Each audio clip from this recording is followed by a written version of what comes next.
오늘 우리가 읽은 본문 마태복음 16장의 말씀은요, 예수님께서 감당하셔야 될 그 사역에 대해서 처음으로 이른 장입니다. 최종적으로 이루어야 될 사역을 처음으로 이루신 말씀이죠. 오늘 본문에 앞서 13절부터 20절까지의 말씀을 잠깐 한번 살펴보면요, 예수님께서 가이사랴 지방에 이르렀을 때에 제자들을 향해서 한번 질문을 하셨습니다. 얘들아, 지금 사람들이 나를 뭐라고 하느냐? 라고 묻자 제자들이 대답을 하죠. 이렇게 대답하죠. 어떤 사람들은 세례 요한이라고도 하고, 또 어떤 사람은 엘리야라고도 합니다. 또 어떤 사람들은 예레미야나 선지자 중에 한 명이라고도 합니다. 라고 답변을 하죠. 그것을 다시 말하면 지금 현재 위대한 귀한 사명을 감당하고 있는 세례 요한과 같은 그 능력을 가진 사람이다라고 이야기를 하고, 구약시대에 능력의 선지자 이 엘리야와 같이 여러 능력을 전파하며 사람들에게 하나님의 말씀을 전하는 사람이다라고까지 이야기하며, 예레미야라고 하는 것은요, 구약 성경에 등장했던 선지자 중에 능력의 선지자이기도 했지만 동시에 큰 사랑을 가졌던 선지자, 눈물의 선지자라고 불렸던 예레미야와 같이 백성들을 참으로 사랑하고 마음 아파하며 가슴 아파하며 이 온 백성들을 사랑했던 예레미야나 또 그와 같은 선지자 중에 한 명이다 라고 이 제자들이 대답을 합니다. 그에 대해서 예수님께서는 어떤 말씀을 하시진 않습니다. 아마도 약간의 침묵이 흐르지 않았을까 싶습니다. 그때에 예수님께서 다시 한번 제자들에게 말씀하시죠. 얘들아, 그러면 그 사람들이 말하는 내가 아니라 그렇다면 나를 따르고 있는 너희들은 나를 누구라 생각하느냐?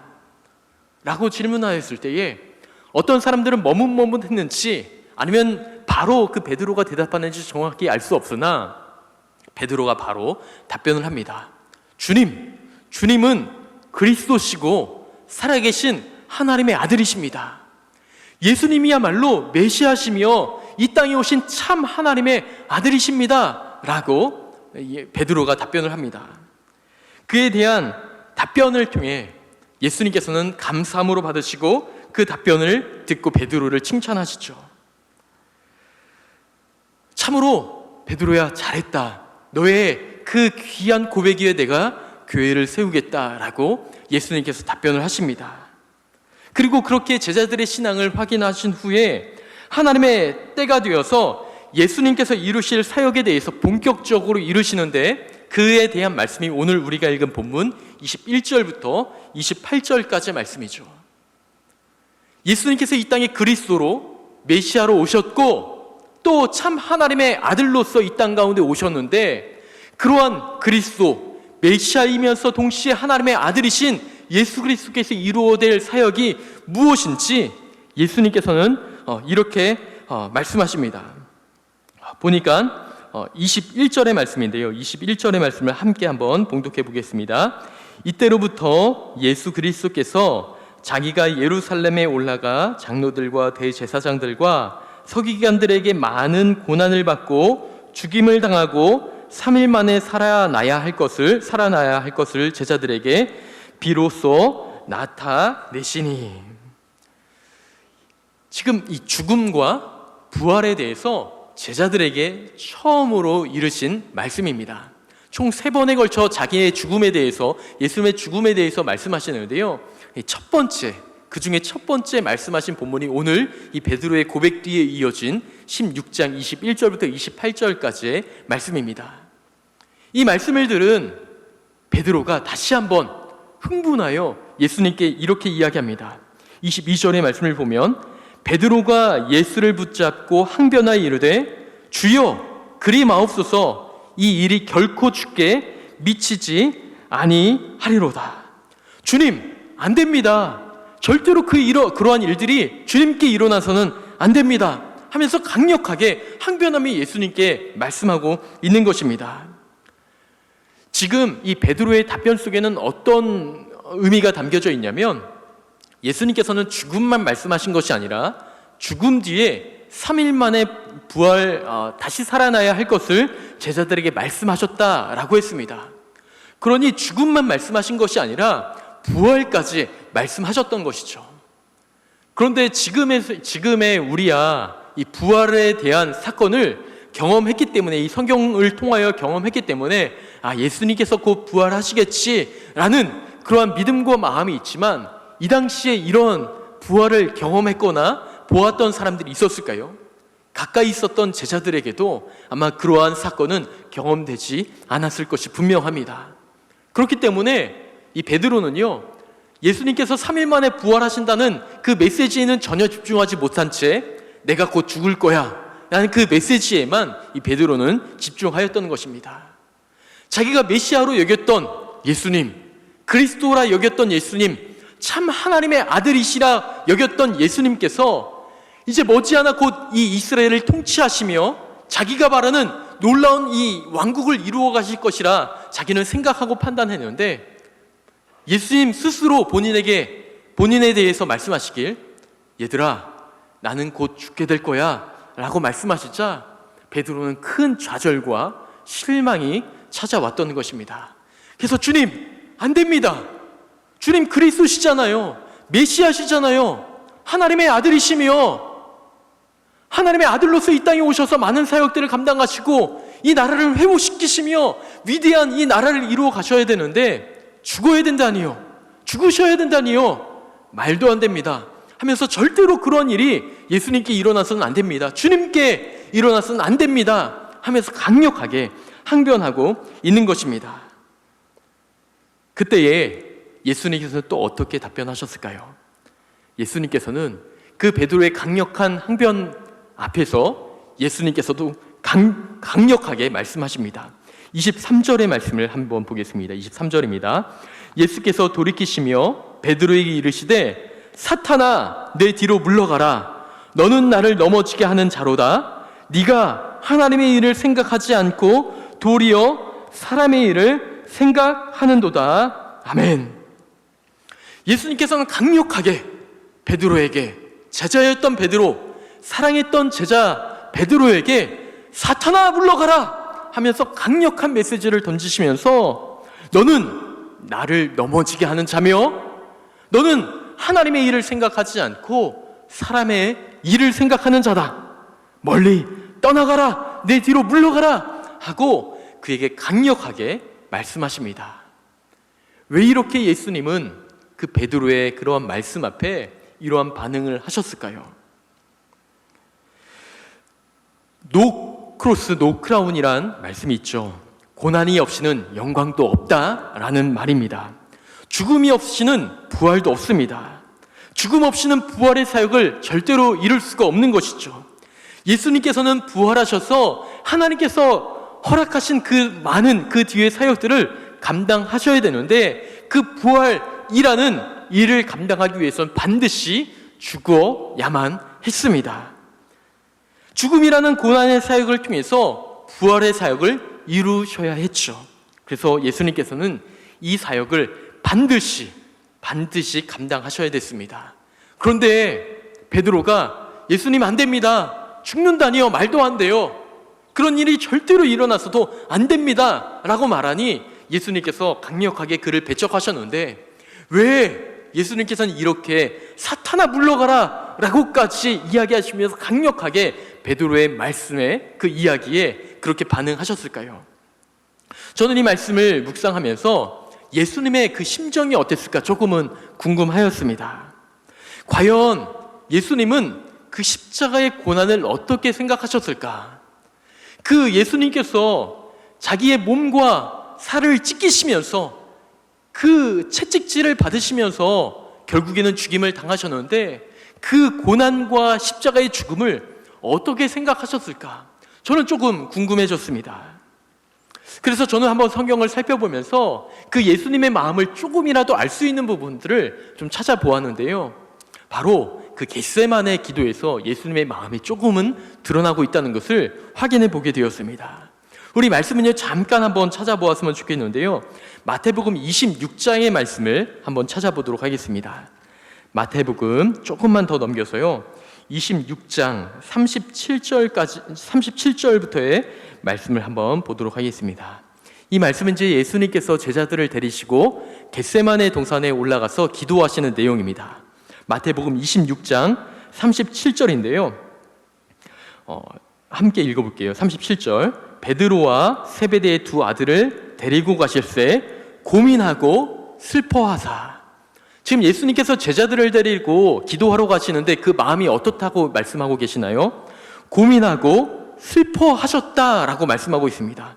계속해서 38절의 말씀을 보면 이에 말씀하시되 내 마음이 매우 고민하여 죽게 되었으니 너희는 여기 머물러 나와 함께 깨어있으라. 다시 말하면 얘들아, 내가 너무나 고통스럽고 너무나 힘드니까 너희도 좀 깨어서 나를 위해서 기도해 주거라 라고 예수님께서 말씀하고 있는 것이죠. 39절에 이제 예수님께 실제적으로 기도를 합니다. 조금 나아가서 얼굴을 땅에 대시고 엎드려 기도하여 이르시되 내 아버지여, 만일 할만하시거든 이 잔을 내게서 지나가게 하옵소서. 그러나 나의 원대로 마옵시고 아버지의 원대로 하옵소서. 예수님께서 기도하시는 내용이 어떤 내용이죠?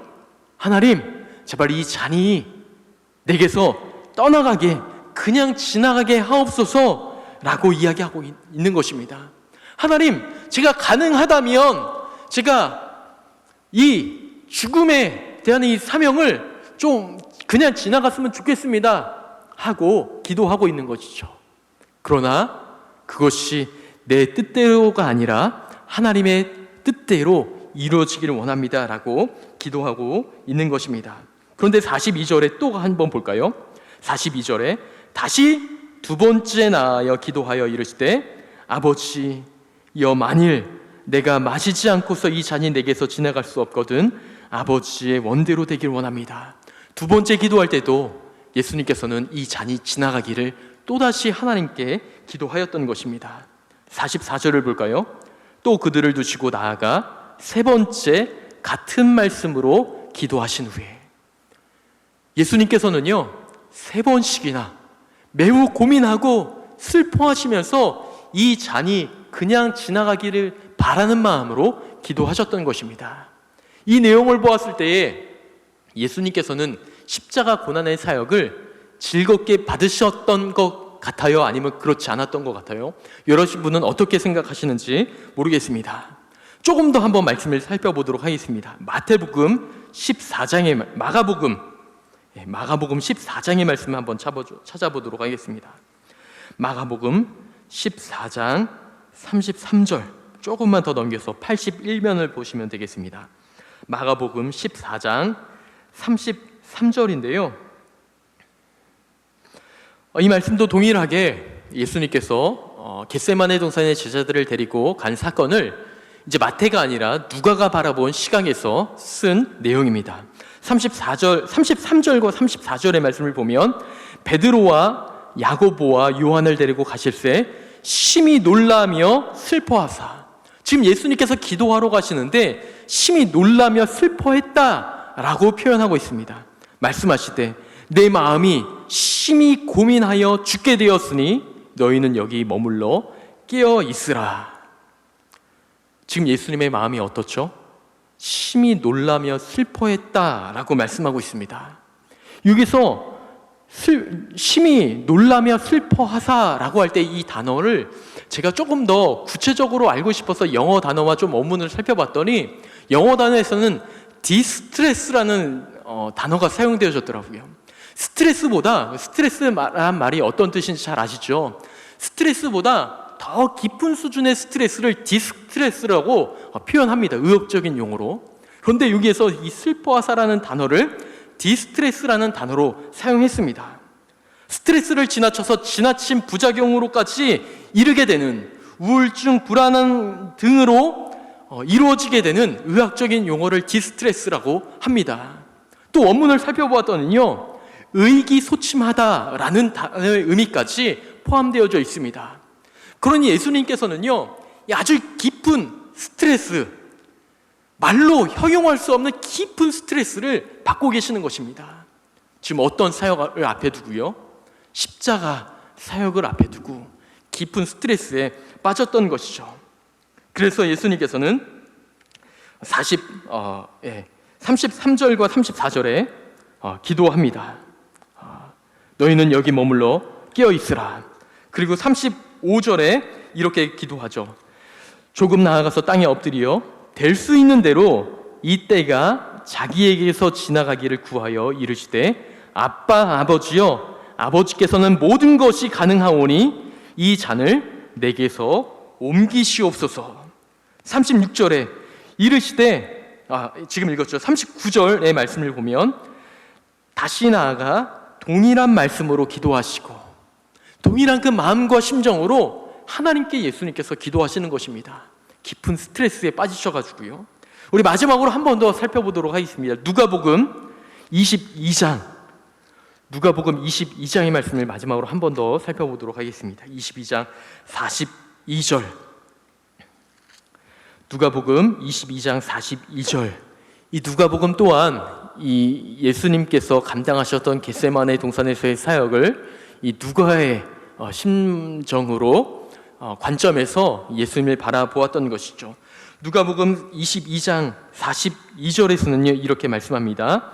이르시되 아버지여 만일 아버지의 뜻이거든 이 잔을 내게서 옮기시옵소서. 그러나 내 원대로 마시옵고 아버지의 원대로 되기를 원하나이다.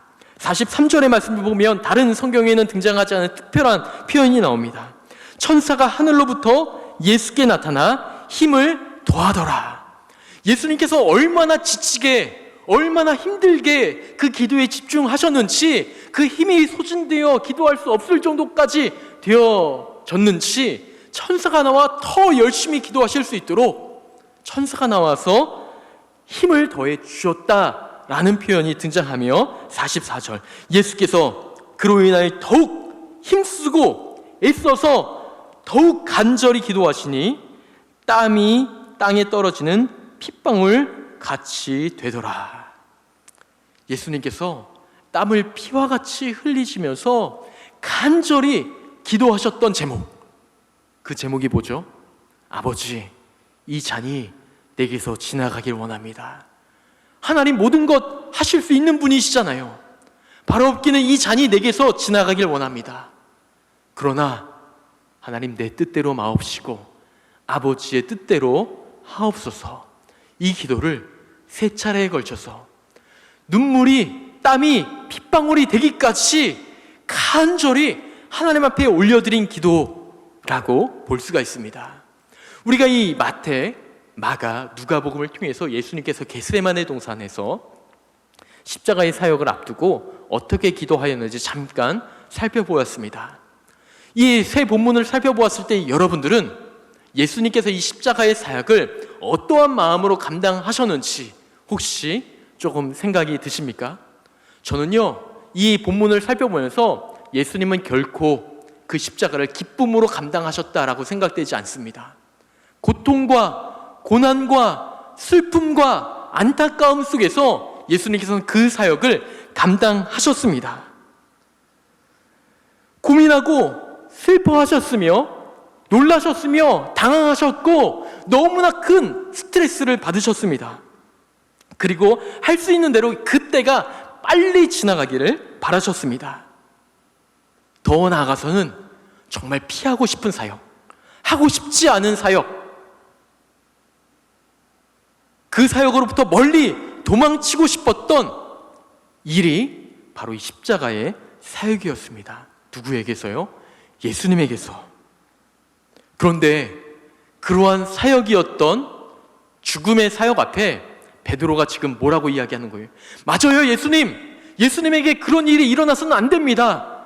절대로 그런 일이 일어나지 않을 수 있도록 내가 도와드릴게요 라고 그런 마음으로 베드로는 지금 이야기하고 있는데, 예수님이 지금 예수님 본인도 피하고 싶은 사역, 감당하고 싶은 사역이 아니었는데 베드로가 그렇게 말씀하니 예수님의 마음이 어땠을까요? 저는 제가 감히 조금 한번 생각해 보니 아마 예수님도 시험을, 그 말씀을 듣고 그 마음에 시험을 받지 않으셨을까 싶습니다. 왜냐하면 예수님도 시험을 받으셨던 분이거든요. 말씀을 한번 볼까요? 히브리서 우리 4장 15절의 말씀을 한번 보도록 하겠습니다. 앞에 있는 화면을 참고하여 15절의 말씀을 다 함께 한번 봉독해 보겠습니다. 우리에게 있는 대제사장은 우리의 연약함을 동정하지 못하실 이가 아니요 모든 일에 우리와 똑같이 시험을 받으신 이로되 죄는 없으시니라. 아멘. 이 말씀은 예수님에 대한 말씀이거든요. 우리와 똑같이 시험을 받은 자로되 죄는 없으시니라. 똑같이 우리와 같이 시험을 당하셨던 분이라 라고 말씀하고 있습니다. 이를 통해 보았을 때 예수님도 충분히 시험을 받으시고 그 마음에 어려움을 가지셨던 분이라 생각할 수 있는데, 이 베드로의 이런 말씀을 통해서 예수님께서는 분명히 그 마음에 시험을 받으셨기 때문에 사탄아 물러가라, 지금 네가 하고 있는 말, 너는 하나님의 일을 생각하지 않고 사람의 일만 네가 원하는 대로 이루어지기만 바라고 있는 자로다, 내게서 떠나가라 하고 강력하게 베드로를 배척하며 말씀하고 있는 것입니다. 예수님은 그 힘든 사역, 피하고 싶은 사역, 스트레스까지 받는 사역, 그러나 반드시 감당해야 할 사역 앞에서 철저하게 하나님 중심적인 사고를 하셨던 것이죠. 내가 원하는 것이 있지만, 내가 원하는 것, 그 십자가를 피하고 싶고 할 수 있다면 감당하고 싶지 않은 그러한 일이었지만, 내 뜻대로 그 일이 이루어지는 것이 아니라 하나님의 뜻대로, 하나님의 원하신 대로 그 뜻이 이루어지기를 바랐고 하나님의 일을 생각하였습니다. 그리고 예수님은 그 십자가의 일로 모든 것이 끝난다라고 생각하지 않고 그 뒤에 있는 것, 무엇이죠? 부활, 3일 만에 부활하여 하나님의 영광을 드러낸다는 것을 기억하며 예수님께서는 참으셨습니다.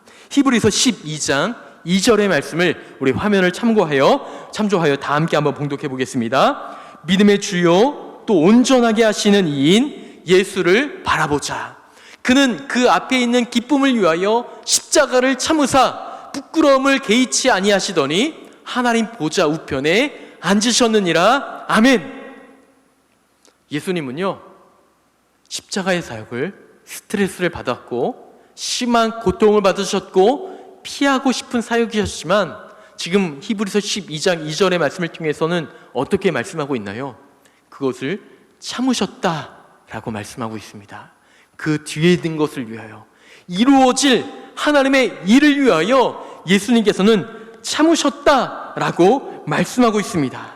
그리고 부끄러움을 개의치 아니하셨다. 왜냐하면 그 뒤에 이루어질 기쁨을 위하여. 예수님께서는 말씀하시죠. 나를 따라오려거든 자기를 부인하고 자기 십자가를 지고 나를 따를 것이니라. 예수님을 따르려거든 나의 경험, 나의 생각, 나의 지식을 앞세우기보다는 정말 말이 안 된다는 일이라 할지라도, 정말 감당하기 힘들고 어려운 사역이라 할지라도, 그것이 정말 하나님께서 원하는 사역이라면, 그것이 십자가의 사역이라 할지라도 그것을 지고 예수님을 따라야 한다는 것을 오늘 본문을 통해서 말씀하고 있는 것입니다. 우리가 여기에서 생각해 보아야 할 것 한 가지가 있습니다. 그렇다면 이 하나님께서 원하시는 일은 그렇다면 무엇인가?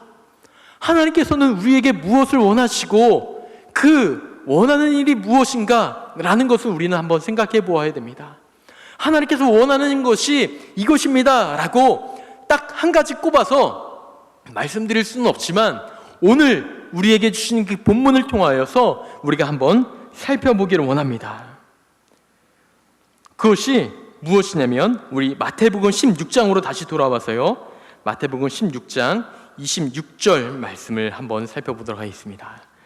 마태복음 16장 26절로 다시 한번 돌아오겠습니다. 신약 28면 마태복음 16장 26절의 말씀을 함께 한번 봉독하겠습니다. 사람이 만일 온 천하를 얻고도 제 목숨을 잃으면 무엇이 유익하리요? 사람이 무엇을 주고 제 목숨과 바꾸겠느냐? 저는 이 말씀을 통해서 예수님의 일, 하나님의 일이 무엇이냐라고 묻는다면 바로 이 살리는 일이다라고 말씀드릴 수가 있겠습니다. 예수님께서는 왜 죽으셨나요? 살리기 위해서 죽으셨던 것입니다. 오늘 말씀을 통해서 하나님의 일을 보자면 하나님의 일은요, 살리는 일입니다. 제 목숨을 구원하고자 하면 잃을 것이요, 누구든지 나를 위하여 제 목숨을 잃으면 찾으리라, 살리라 라고 말씀하고 있는 것입니다. 내가 살려고 하면 잃고 오히려 예수님을 위하여 목숨을 잃으면 찾는다고, 살게 된다고 말씀하고 있는 것입니다. 예수님을 그렇다면 위한다는 것은 무엇일까요? 예수님께서 감당하셨던 사역들, 그의 말씀에 맞는 사역들을 감당하는 것입니다. 고난과 죽음이라는 거대한 절벽과 같은 고통과 위험이 따를 수가 있지만 살릴 수 있다면 기꺼이 감당하는 것, 그것이 예수님을 위한 것이고 하나님의 일이라는 것을 오늘 말씀을 통해서 우리는 깨달을 수가 있습니다. 한 영혼을 살릴 수 있다면, 우리 가정을 살릴 수 있다면, 우리 교회를 살릴 수 있고 우리 나라와 민족을 살릴 수 있다면 기꺼이 나의 목숨까지도, 나의 생명까지도 하나님 앞에 드릴 수 있는 것, 그것이 예수님을 위한 일이며 이 나라를 위한 일, 하나님의 나라를 위한 일이라 라고 말씀드릴 수가 있겠습니다.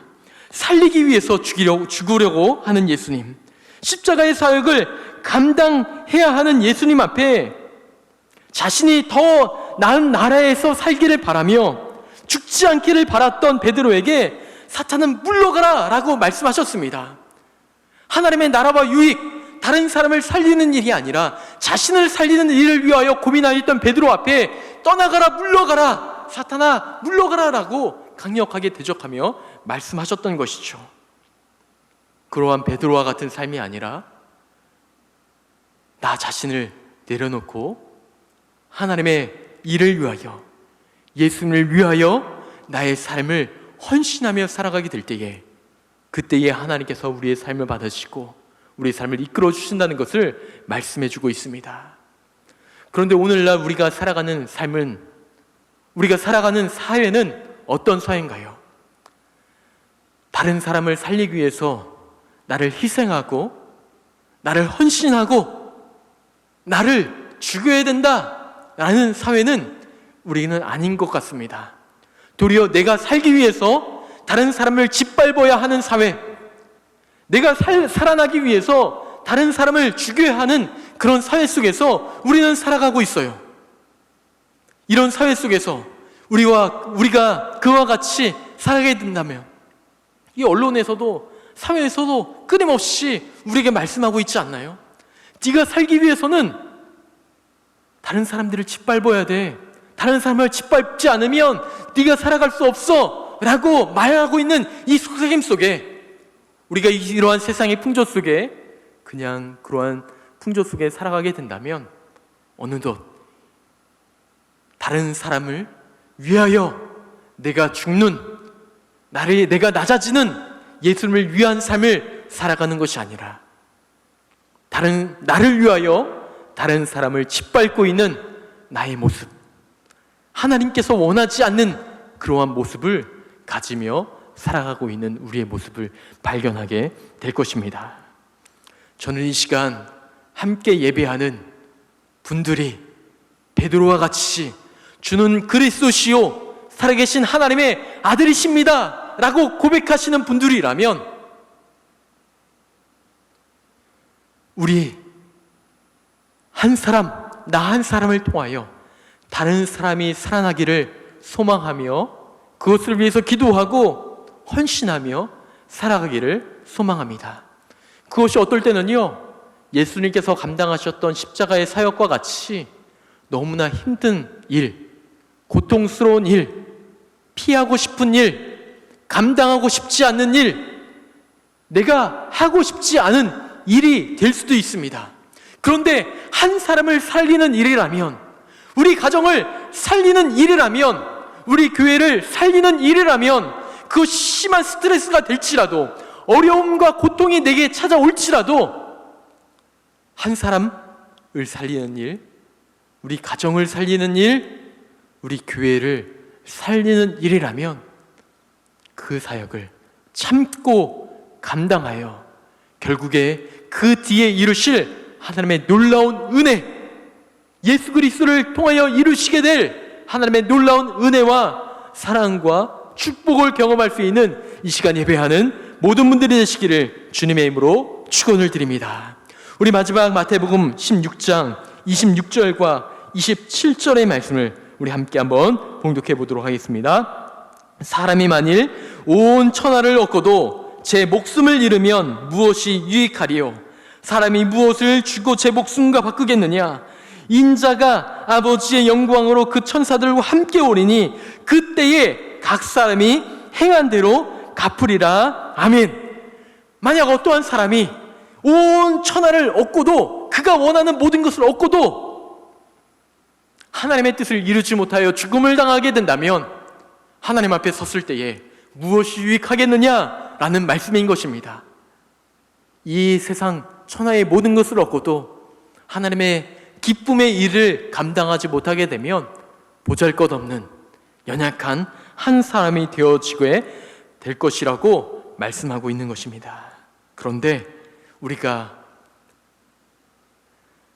내 자신을 헌신하고 한 사람, 한 가정, 한 교회를 세우기 위하여 헌신하고 수고하고 하나님 앞에 드려지게 된다면 우리 주님께서 행한 대로 갚으신다라고 말씀하고 있으니 이 은혜를 우리 주님 앞에 섰을 때에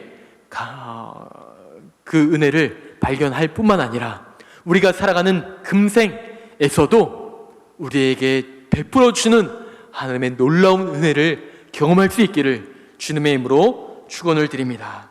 살리는 일과 이 땅에 천국이 이루어지는 일이 우리 주님께서 원하시는 일이며 하나님께서 원하시는 일이라는 것을 기억하면서 오늘도 내일도 주님 앞에 살아갈 수 있는 이 시간 예배하는 모든 분들이 되시기를 다시 한번 주님의 이름으로 축원을 드립니다. 할렐루야. 아멘.